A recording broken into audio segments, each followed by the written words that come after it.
नहरों की कलकल अब सन्नाटे में बदल रही है। खेत प्यासी जमीन को तक रहे हैं और इसको लेकर अब सियासतदान एक दूसरे पर तंज के तीर चला रहे हैं। जी हां, हम बात कर रहे हैं हरियाणा पंजाब की, जहां पानी जो कभी मोहब्बत का पैगाम था, आज पंजाब और हरियाणा के दरमियान जंग का मैदान बन चुका है, जिस पर सियासत भी गरमाई है। पानी बड़ा संकट बन सकता है, इसके कुछ उदाहरण भी हैं जो हम आपको बताएंगे।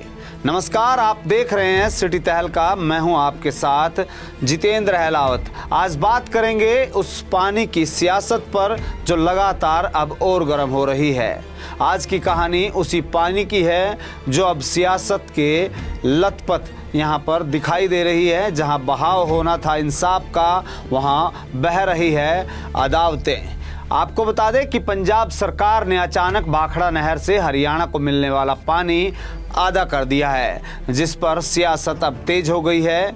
बता दें कि 8500 क्यूसिक से सीधा 4000 क्यूसिक, और अब ये कोई मामूली कटौती नहीं, ये एक सियासी साजिश या पानी पर कब्जे की कोशिश कही जा रही है, जिसको लेकर दोनों सूबे के मुख्यमंत्री एक दूसरे पर वार कर रहे हैं। टोहाना, सिरसा, फतेहाबाद, रेवाड़ी, इन जिलों में बूंद बूंद से लोग अब तरसने लगे हैं। और इस बात के गवाह ये भी है कि हिसार में टैंकर माफियाओं ने आम आदमी की जेब पर डाका डालना भी शुरू कर दिया है। आलम है कि 400 के बदले 1200 रुपये यहाँ पर वसूले जा रहे हैं पानी के सौदागरों द्वारा। वहीं जींद में निर्माणाधीन जो मकान हैं या ऐसी बिल्डिंग हैं, उनको बंद करने के आदेश दिए गए हैं। झज्जर में नहाने पर, और अब हालात ये काबू बाहर होते नजर आ रहे हैं। इस मसले पर पंजाब के मुख्यमंत्री भगवंत मान कहते हैं कि हमारे बांध सूखे हैं, खेत जहां अभी भी प्यासे है, ये जंग नहीं, अपने हक की हिफाजत है। और साथ ही तंज भी कसा है कि हरियाणा ने पहले ही अपने हिस्से का जो पानी है वो 103% पानी पहले ही ले लिया है, और अब क्यों दें, एक बूंद अब नहीं मिलेगा। जिस पर हरियाणा के मुख्यमंत्री नायब सिंह सैनी का भी जवाब कोई तीखा नहीं था। उन्होंने कहा है कि ये पानी की कटौती नहीं, बल्कि दिल्ली तक के पेयजल संकट की शुरुआत है। जब दिल्ली में आम आदमी पार्टी की सरकार थी, तब भगवंत मान खामोश थे। अब दिल्ली हारी तो जनता को सजा मिल रही है। अब सवाल बड़ा ये है कि हरियाणा का अब क्या होगा, जो बीच में लगातार पिस रहा है। पानी का बड़ा संकट हरियाणा में भी गहरा सकता है। इतना ही नहीं, इनेलो के नेता अभय सिंह चौटाला भी इस पर कड़े रुख इख्तियार करते नजर आए। पंजाब की सड़क व व्यापार बंद करने की भी उन्होंने चेतावनी दी है यदि उनको पानी नहीं मिला।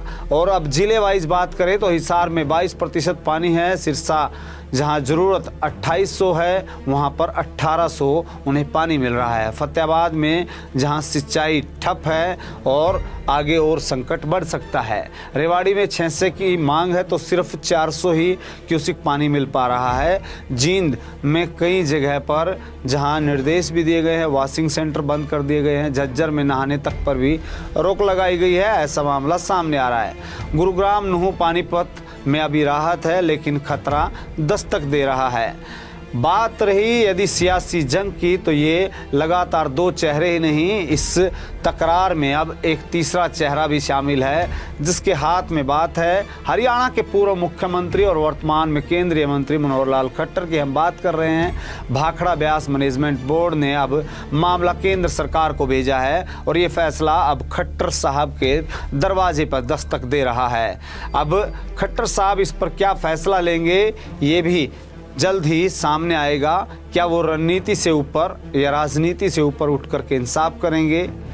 बीबीएमबी के नियम, बांधों का जल स्तर और धान की बुआई, इन तमाम पहलुओं के बीच हर पक्ष के अपने तर्क हैं, अपने आंकड़े हैं, लेकिन सवाल एक ही है, क्या इन आंकड़ों के बीच प्यासे खेतों की आह जो सुनी जा रही है, उसकी प्यास आखिर कौन मिटाएगा?